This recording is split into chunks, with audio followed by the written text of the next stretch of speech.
हजरत राबिया बसरिया रहमतुल्लाह अलैहा, जो अल्लाह के खास बंदों में से थी, बचपन ही से आपके दिल में अल्लाह की मोहब्बत जाग उठी और आपने फैसला कर लिया कि जिंदगी सिर्फ अल्लाह के लिए गुजारनी है। वक्त गुजरता गया, आजमाइशें आईं, मुश्किलात आईं, लेकिन आपका ईमान और भी मजबूत होता गया।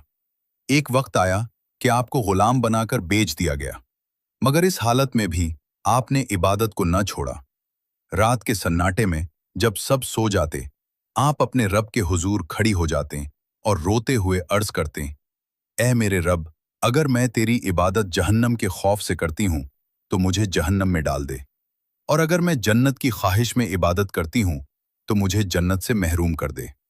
लेकिन अगर मैं सिर्फ तेरी रजा के लिए इबादत करती हूँ तो मुझे अपनी मोहब्बत से महरूम न करना। अल्लाह को अपनी इस सच्ची बंदी की ये अदा इतनी पसंद आई कि एक दिन उसके मालिक ने उसे आज़ाद कर दिया, और फिर हजरत राबिया बसरिया ने सारी जिंदगी सिर्फ अल्लाह की मोहब्बत में गुजार दी। ये कहानी हमें सिखाती है कि असल इबादत वो है जो सिर्फ अल्लाह की रजा के लिए हो।